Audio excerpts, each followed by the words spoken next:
الذي أرسله الله تعالى بالحق بشيرا ونذيرا وداعيا إلى الله بإذنه وسراجا منيرا أما بعد فأعوذ بالله من الشيطان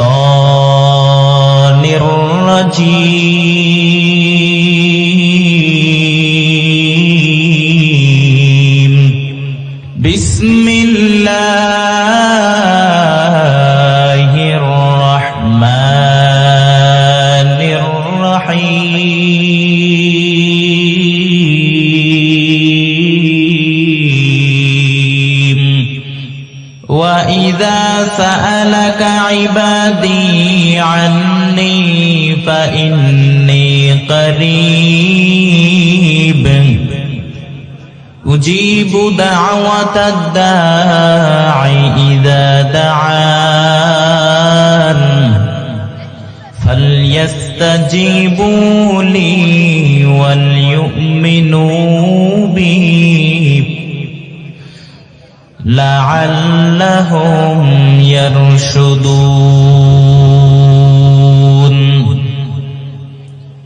وقال النبي صلى الله عليه وسلم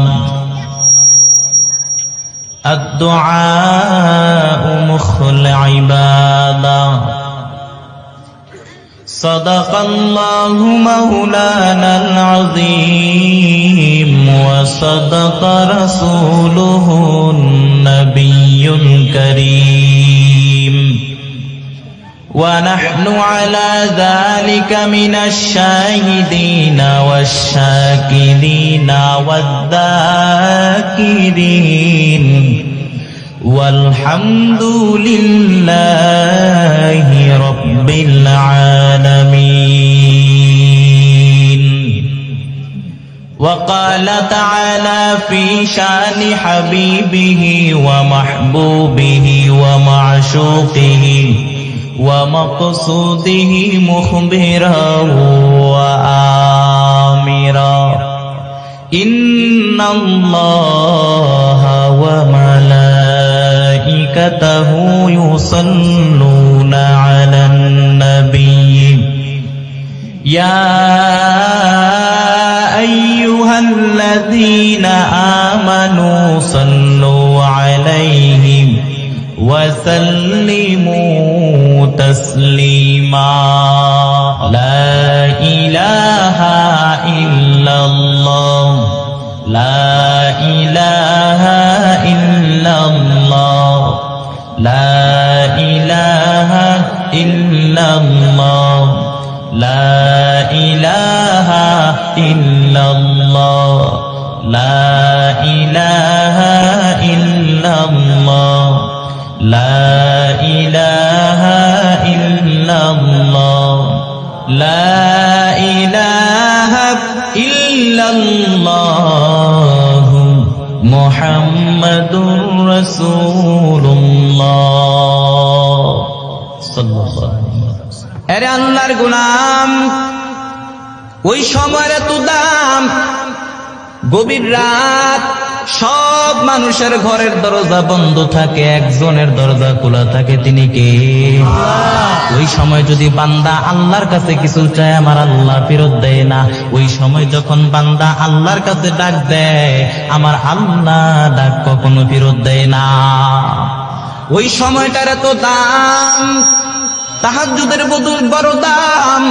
আল্লাহ পাক রব্বুল আলামিন আমাদেরকে তাহাজ্জুদের সময় তাকে ডাক দেওয়ার তৌফিক দান করেন, বলেন আমিন। এর মধ্যে দোয়া কবুলের আরেকটা সময় হলো আদ-দুআউ লা ইউরাদ্দু বাইনাল আযানি ওয়াল ইকামা। আযান এবং ইকামাতের মাঝখানে দোয়া করলে দোয়া কবুল হয়। আযান এবং ইকামাতের মাঝখানে সময়টা আমরা অনেকে নষ্ট করে ফেলি, অনেকে জানি না, ঘড়ির দিকে তাকায় বসে থাকি।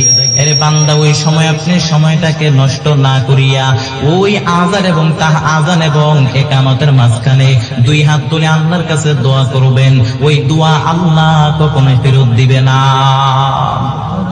এরপরে দোয়া কবুলের আরেকটা সময় হলো ফরজ নামাজের পরে দোয়া করলে দোয়া কবুল হয়, ফরজ সালাতের পরে দোয়া করলে দোয়া কবুল হয়।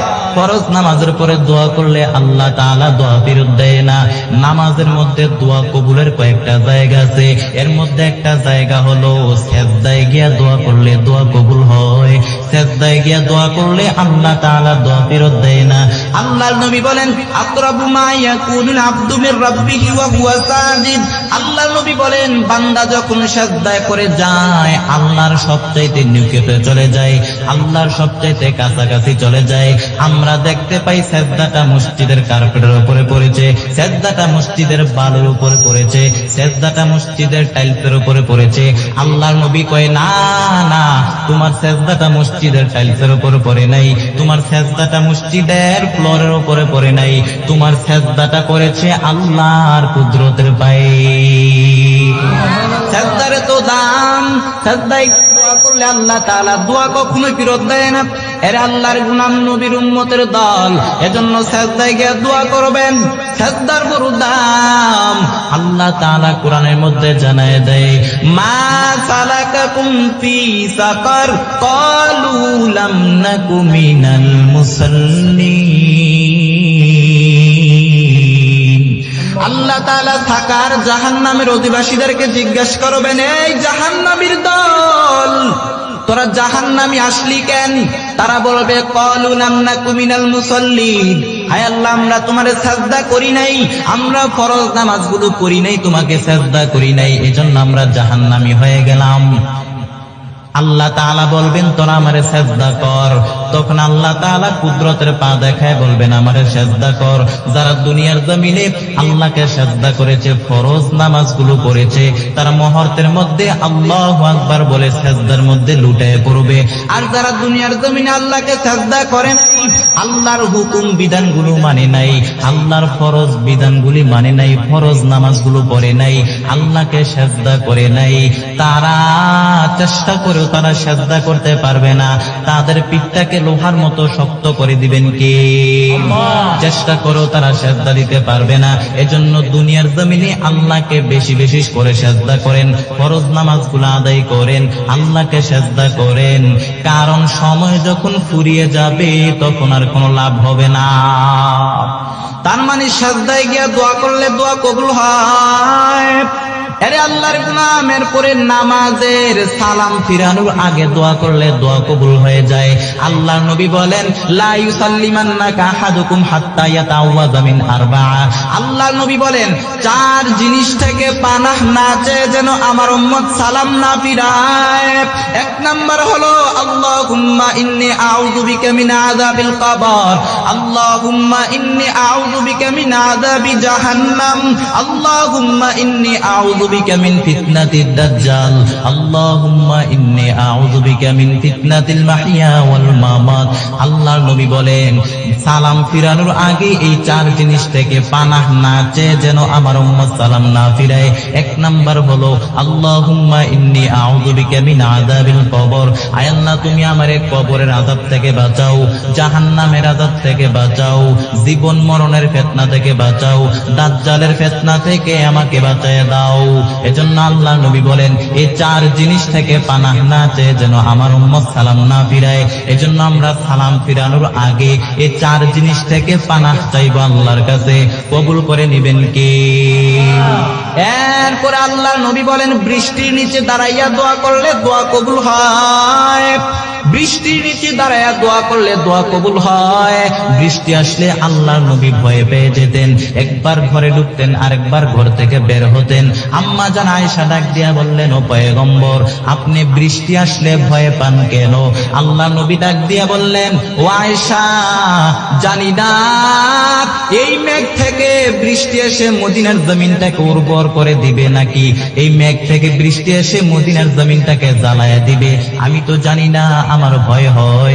এজন্য আল্লাহর নবী দোয়া করতেন, আল্লাহুম্মা আসকিনা গাইসান মুগীসান মারিআন মুরিআ নাফিয়ান গায়রা দর আজিলান গায়রা আজিল। আয় আল্লাহ, তুমি উপকারী বৃষ্টি দাও, যে বৃষ্টিটা আমাদের জন্য কল্যাণ আছে, যে বৃষ্টিটা আমাদের জন্য রিজিক আছে, গবাদি পশুদের জন্য রিজিক আছে। তুমি ভালো বৃষ্টি দাও, তাড়াতাড়ি দাও, দেরি কইরো না। এরপরে যখন আবার বৃষ্টি বন্ধের প্রয়োজন হতো, আল্লাহ নবী দোয়া করতেন, আল্লাহুম্মা হাওয়া আলাইনা ওয়ালা আলাইনা। আয় আল্লাহ, মদিনার জমিনে বৃষ্টির কোনো দরকার নাই, যতটুকু দরকার পূরণ হয়ে গিয়েছে, আর লাগবে না, অন্য দিক থেকে বৃষ্টি দাও। তার মানে বৃষ্টি নিচে দাঁড়াইয়া দোয়া করলে দোয়া কবুল হয়। বৃষ্টি নিচে দাঁড়াইয়া দোয়া করলে আল্লাহ পাক রব্বুল আলামিন দোয়া ফেরত দেয় না।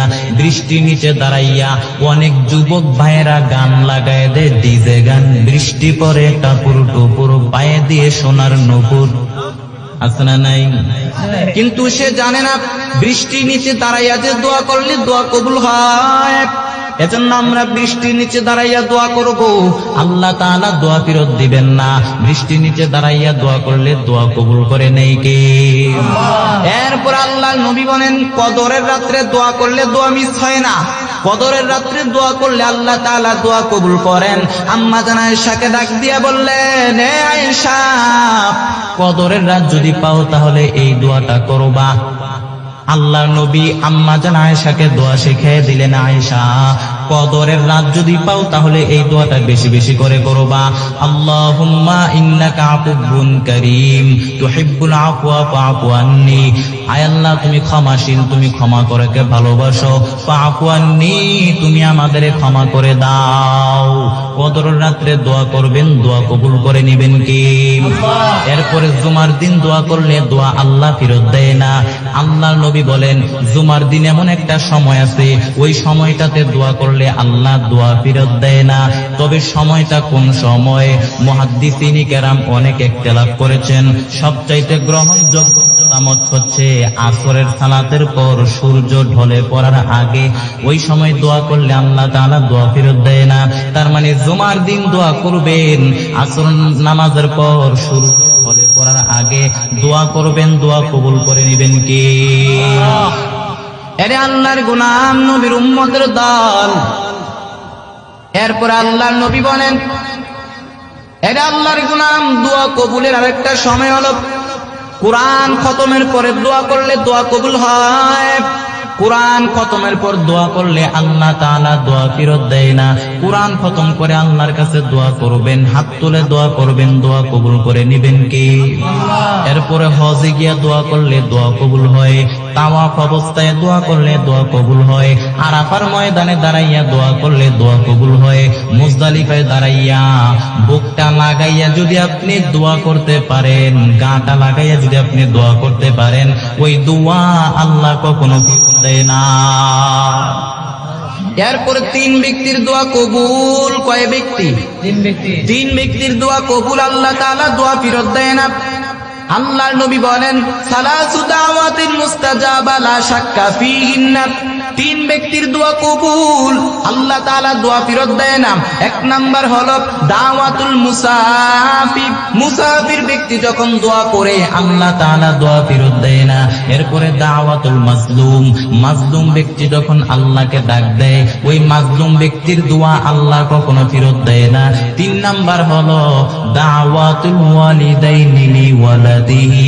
মা বাবা যে সন্তানের জন্য দোয়া করবে, ওই দোয়া আল্লাহ কখনো ফেরত দেয় না।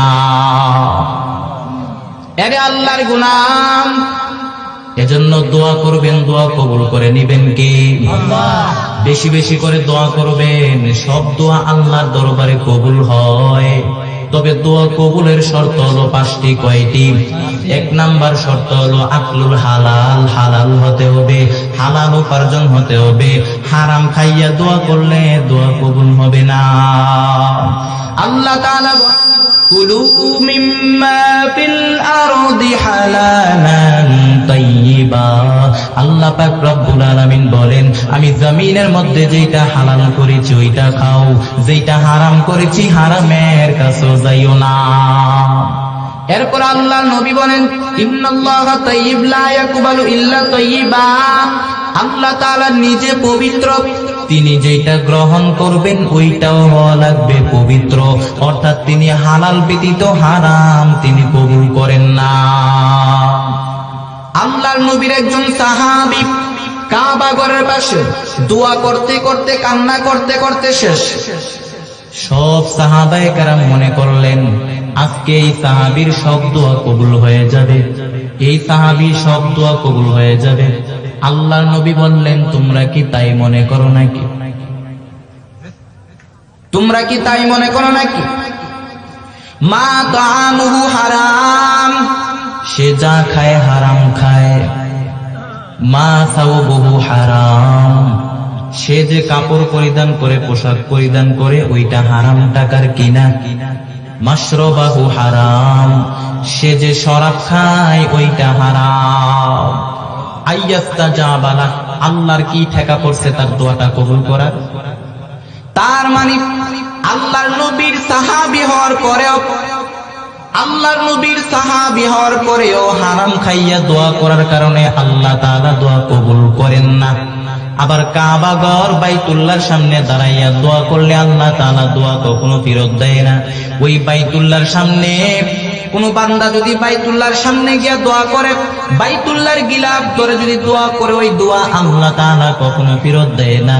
কিন্তু ওই সাহাবী বাইতুল্লাহর কাবা ঘরের পাশে কিনারায় দাঁড়াইয়া দোয়া করার পরেও আল্লাহ তাআলা দোয়া করেন না, দোয়া কবুল করেন না। কারণ হারাম ভক্ষণ করার কারণে আল্লাহ তাআলা দোয়া কবুল করেন নাই। হারাম যদি পাহাড় সমপরিমাণ হয় কোনো লাভ নাই। হারাম দিয়া 5 তলা 10 তলা মসজিদ মাদ্রাসা করেন কোনো লাভ নাই। কিন্তু হালাল যদি সামান্য হয়, হালালের মধ্যে বরকত ঢুকায় দিয়েছেন কে? যারা হালাল খায় তাদের কোনো টেনশন নাই, যারা হালাল খায় তাদের ঘুমের মধ্যে কোনো ডিস্টার্ব নাই। যেখানে রাখ ওইখানে কায়, সারাদিন পরিশ্রম করার পর এমন ভাবে ঘুম দেয়, এমন ভাবে নাকটাই না ঘুম দেয় ট্রাকের ইঞ্জিনও ফেলে। আর যারা হারাম খায় তাদের টেনশন, ঘুম নাই, ট্যাবলেট ছাড়া ঘুম আসে না, বিবি কথা শুনে না, সন্তান কথা শুনে না, ডাকায় তার হামলা মামলার ভয়, খাইতে পারে না ডায়াবেটিস, ডাক্তারের পরামর্শ নিয়া ফজরের আগে রাস্তার মধ্যে দৌড়ায়। আছে না নাই? আরে আল্লাহর গোলাম, তার মানে হারামের মধ্যে কোনো বরকত নাই, হালালের মধ্যে বরকত ঢুকাই দিয়েছেন কে? আল্লাহ। আরে আল্লাহর গোলাম, হালালের মধ্যে বরকত আল্লাহ তাআলা ঢুকাই দিয়েছেন, হারামের মধ্যে কোনো বরকত নাই। এইবার আপনারা জবাব দেন, এই বাংলার জমিনের মধ্যে কুত্তা বেশি না গরু বেশি? কুত্তায় বাচ্চা দেয় কয়টা? নিম্নত 5-6টা দেয়। আর গরুতে বাচ্চা দেয় কয়টা? একটা বাচ্চা দেয়। এরপরে আবার বাংলাদেশের গরু হয় না, অন্যের রাষ্ট্র থেকে আনা লাগে। এইবার আপনারা জবাব দেন, এই বাংলার জমিনে কুত্তা বেশি না গরু বেশি? তাহলে ব্যাপার কি, ব্যাপার কি, ব্যাপার কি? জবাব হলো হালালের মধ্যে বরকত, হারামের মধ্যে কোনো বরকত নাই। আরে আল্লাহর গোলাম, হারামের মধ্যে কোনো বরকত নাই, হালালের মধ্যে বরকত ঢুকাই দিয়েছেন কে? আরে আল্লাহর গোলামের জন্য দোয়া কবুলের 1 নাম্বার শর্ত হলো হালাল হতে হবে। এরপরে 2 নাম্বার শর্ত হলো দোয়াটা করতে হবে একজনের কাছে, তিনি কে? চাইতে হবে একজনের কাছে, তিনি কে? আপনি আল্লাহর কাছে, এই দোয়া কবুল হবে না। এজন্য আল্লাহর কাছে চাইবেন। সন্তান দেওয়ার মালিক কে? রিজিক দেওয়ার মালিক কে? এজন্য চাইতে হবে একমাত্র আল্লাহর কাছে। অনেকে সন্তানের জন্য মাজারে গিয়ে সেজদা দেয়, বাবাই নাকি সন্তান দেয়। বেশিরভাগ মহিলারা যায়, ও মা ও বোন, মাজারে গিয়া সেজদা দিয়া নিজের নামটারে মুশরিকদের খাতায় লেখাবেন না। বাধা দিবেন, ইসলাম বুঝাইবেন। আজকে নারীদেরকে ইসলাম শিক্ষা দেওয়া হয় না, কোরআন শিক্ষা দেওয়া হয় না, যার কারণে নারীগুলো সন্তানের জন্য মাজারে গিয়া সেজদা দেয়। মাজারে গিয়া সেজদা দিলে নাকি বাচ্চা হয়। মাজারে গিয়া সেজদা দিলে যদি বাচ্চা হয়, আর মাজারে গিয়া সেজদা না দিলে যদি বাচ্চা না হয়, কুত্তায় যে বাচ্চা দেয়, কুত্তায় কোন দরবারে যায়? আকল খাটালেই তো বোঝা যায়। এজন্য সন্তান দেওয়ার মালিক একমাত্র আল্লাহ। আল্লাহ তাআলা বলেন, আমি আল্লাহ কাউকে ছেলে দেই, কাউকে মেয়ে দেই, আবার কাউকে কোনোটাই দেই না। এজন্য সন্তান দেওয়ার মালিক কে? এরপরে রিজিকের মালিক একমাত্র আল্লাহ। গোটা পৃথিবীর মধ্যে যত মাখলুকাত আছে, যত প্রাণী আছে, সবাইকে রিজিক দেয় কে? এজন্য চাইতে হবে, দোয়াটা করতে হবে একমাত্র আল্লাহর কাছে, সেজদাটা করতে হবে একমাত্র আল্লাহকে। এরপরে দোয়া কবুলের 3 নাম্বার শর্ত হলো ইয়াকিন থাকতে হবে। উদউ ওয়া আনতুম মুকিনুনা বিল ইজাবা। ইয়াকিন থাকতে হবে, আপনি বিশ্বাসের সাথে আল্লাহর কাছে দোয়া করবেন, ইয়াকিনের সাথে আল্লাহর কাছে দোয়া করবেন। যার বিশ্বাস যত বেশি, তার দোয়া কবুল হওয়ার সম্ভাবনাও তত বেশি। আর আপনি যদি আল্লাহর কাছে দোয়া করেন, আয় আল্লাহ দোয়াটা করলাম, না জানি কবুল হয় কিনা, সন্দেহ সন্দেহ লাগে, এরকম ভেজাল্লা দোয়া করলে দোয়া কবুল হবে না।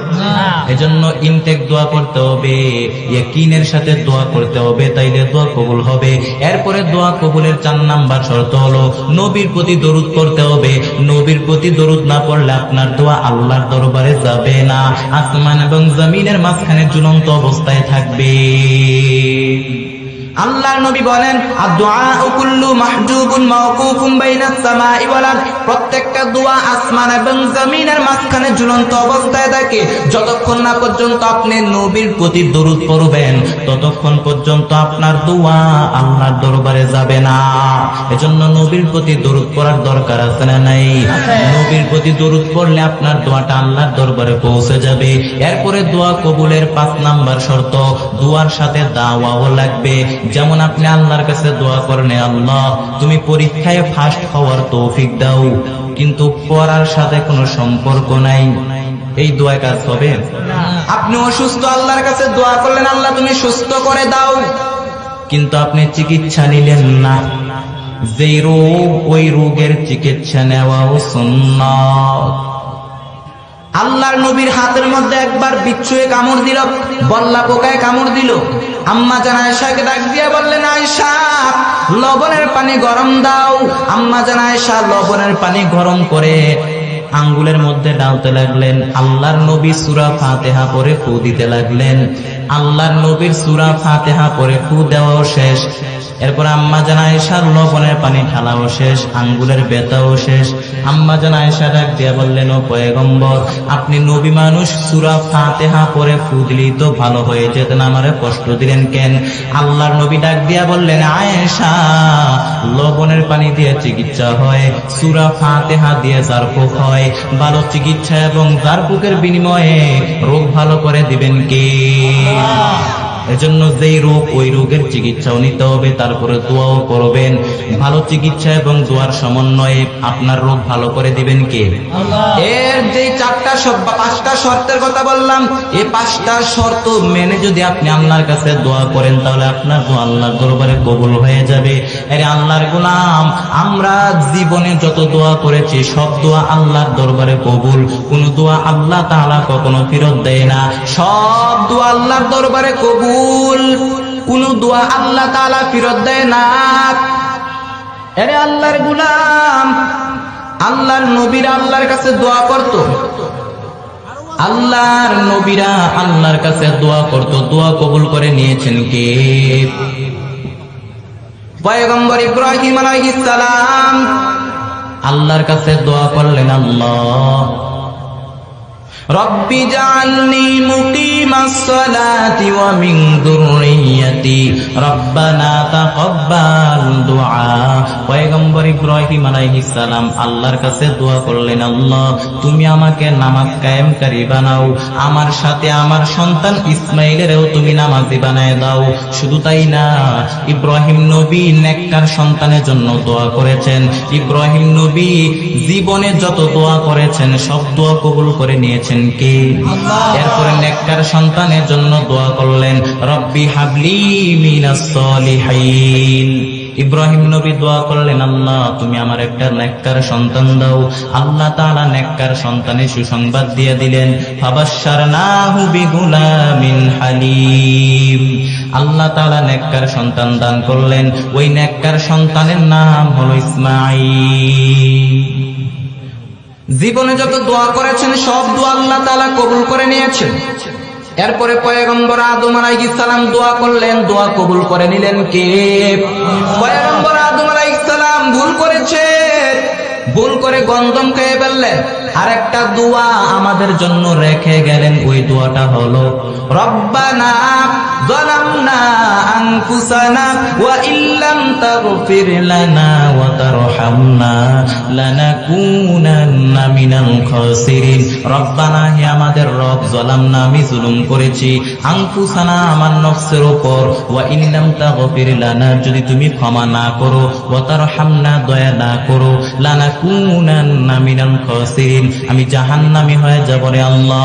পয়গম্বর আদম আলাইহিস সালাম দোয়াটা করার পরে, পয়গম্বর আদম আলাইহিস সালাম দোয়াটা করার পরে দোয়াটা কবুল করে নিয়েছেন কে? আমরাও যদি পয়গম্বর আদম আলাইহিস সালামের মতো দোয়াটা করি, আমাদের দোয়াও কবুল করে নেবেন কি? এজন্য আল্লাহর কাছে দোয়া করেন। এরপর আমরা যখন বিপদের মধ্যে পড়ে যাব, মুসিবতের মধ্যে যখন পড়ে যাব, তখন কি দোয়া করতে হবে? কোরআনের মধ্যে আছে না নাই? পয়গম্বর ইউনূস আলাইহিস সালামের দোয়াটা কোরআনের মধ্যে আছে। পয়গম্বর ইউনূস আলাইহিস সালাম দোয়াটা করলেন, লা ইলাহা ইল্লা আনতা সুবহানাকা ইন্নী কুনতু মিনাজ জালিমিন। লা ইলাহা ইল্লা আনতা, আয় আল্লাহ, তোমাকে ছাড়া কোনো মাবুদ নাই, সুবহানাকা, তুমি অতি পবিত্র, ইন্নী কুনতু মিনাজ জালিমিন, আমি জুলুম করেছি, অন্যায় করেছি, তুমি আমাকে maaf করে দাও। পয়গম্বর ইউনূস আলাইহিস সালাম বিপদের সময় এই দোয়াটা করার পরে ইউনূস নবীকে মাছের পেট থেকে উদ্ধার করে দিলেন কে? এজন্য আমরাও যদি বিপদের সময় দোয়াটা করি, আমাদেরকে আল্লাহ তাআলা বিপদ থেকে উদ্ধার করে দিবেন। এরে আল্লাহর গোলাম, এরপরে অনেকের কথা বলতে গেলে হৃদয়ে অনেক ভয় হয়, মুখের মধ্যে কথা আটকে যায়। পয়গম্বর মূসা আলাইহিস সালামের দোয়াটা কোরআনের মধ্যে আছে না নাই? পয়গম্বর মূসা আলাইহিস সালাম আল্লাহর কাছে দোয়া করলেন, রব্বিশরাহ লি সাদরি ওয়া ইয়াসসির লি আমরি ওয়াহলুল উকদাতাম মিন লিসানি ইয়াফকাহু কওলি। পয়গম্বর মূসা আলাইহিস সালাম আল্লাহর কাছে দোয়া করলেন, আল্লাহ, কথা বলতে গেলে আমার মুখের মধ্যে কথা আটকে যায়, হৃদয়ে অনেক ভয় হয়, আমার দ্বীনি কাজগুলোকে সহজ করে দাও, আমার কথাগুলোকে স্পষ্ট করে দাও। এই দোয়াটা করার পরে পয়গম্বর মূসা আলাইহিস সালামের কথাগুলোকে স্পষ্ট করে দিলেন কি? এজন্য আমরাও পড়ার সময় এই দোয়াটা পড়ব। এরে আল্লাহর গোলাম, এজন্য আল্লাহর কাছে দোয়া করবেন। কোরআনের দোয়া কতই না সুন্দর, কোরআনের দোয়ার মতো কোনো দোয়া হতে পারে নাকি? কোরআনের দোয়ার মতো কোনো দোয়া হয় না। কত সুন্দর দোয়া, রব্বানা আতিনা ফিদ দুনিয়া হাসানাতাও ওয়া ফিল আখিরাতি হাসানা ওয়া কিনা আযাবান নার। রব্বানা, হে আমাদের রব, আতিনা ফিদ দুনিয়া হাসানা, দুনিয়াতে তুমি আমাদেরকে উত্তম কল্যাণ দান করো, ওয়া ফিল আখিরাতি হাসানা, এবং আখিরাতে তুমি আমাদেরকে উত্তম কল্যাণ দান করো, দুনিয়া এবং আখিরাত সুন্দর করে দাও, ওয়া কিনা আযাবান নার, জাহান্নামের কঠিন আযাব থেকে তুমি আমাদেরকে বাঁচাও। সমস্ত নবীরা দোয়াটা করতেন, এজন্য আমরাও দোয়াটা করব। শুধু নিজের জন্য না, নিজেও দোয়া করবেন, অন্যের জন্য দোয়া করবেন, নিজের জন্য দোয়া করবেন, অন্যের জন্য দোয়া করবেন। আল্লাহর নবী বলেন, ইয়াদউ লি আখিহিল মুসলিম বিজাহারিল গায়ব। আল্লাহর নবী বলেন, যেই বান্দা অন্য বান্দার জন্য দোয়া করে, যেই মুসলমান ভাই অন্য মুসলমান ভাইয়ের জন্য দোয়া করে, ওই দোয়াটা আগে আল্লাহ তার জন্য কবুল করে নেয়। এজন্য অন্য মুসলমান ভাইয়ের জন্য দোয়া করেন, অহংকার করবেন না, হিংসা করবেন না। অহংকারের অবস্থা বড় খারাপ, অহংকারীদেরকে আল্লাহ তাআলা পছন্দ করেন না। বনি ইসরাইলের জামানায় বনি ইসরাইলের জামানায় এক আল্লাহর ওলি, তার পাশেই থাকতো একজন বেনামাজি, তার পাশেই থাকতো বেনামাজি। ঘর থেকে বের হলেই তাকে দেখলে ডাক দিয়ে বলতে, এই বেনামাজি। আবার বিকালে ঘরে ফেরার সময় তাকে দেখলেই ডাক দিয়ে বলতে, এই জাহান্নামী। খালি ডাক দিত জাহান্নামী বলে। কিয়ামতের দিন আল্লাহ তাআলা ওই দরবেশকে ডাক দিয়ে বলবেন, দরবেশ এদিকে আয়। তুই ওরে জাহান্নামী বললি কেন? কে জান্নাতি আর কে জাহান্নামী ওই দায়িত্ব কি তোরে দিয়েছি নাকি? তুই ওরে জাহান্নামী বললি কেন? ও নামাজ পড়ে নাই কিন্তু তোর মতো অহংকারী করে নাই, ও নামাজ পড়ে নাই কিন্তু তোর মতো বেয়াদবি করে নাই। আজকে ওকে আমি জান্নাতে দিব, তোকে জাহান্নামে দিব। এজন্য অহংকার বড় খারাপ। আল্লাহ নবী জানিয়ে দেয়, মান কানা ফি কলবিহি মিসকালা হাববাতিন মিন কিবির, যার অন্তরের মধ্যে সরিষার দানা পরিমাণ অহংকার থাকবে, ওই বান্দা কখনো জান্নাতে প্রবেশ করতে পারবে না। আরে আল্লাহর গোলামের জন্য আল্লাহর কাছে দোয়া করবেন, বেশি বেশি করে দোয়া করবেন। দোয়া আল্লাহ তাআলা কখনো ফেরত দেয় না। আল্লাহ পাক রব্বুল আলামিন আমাদেরকে বেশি বেশি করে দোয়া করার তৌফিক দান করেন, বলেন আমিন। আরে যুবক, আপনারা এই কষ্ট করে মাহফিল দিয়েছেন, সুন্দর মাহফিল আজকে সাজিয়েছেন, চেষ্টা করবেন মাহফিলটা কিছু নিয়ে যাওয়ার জন্য, আমলে নিয়ে যাওয়ার জন্য। আরে যুবক, তোমাদের জন্য কিছু নসিহত।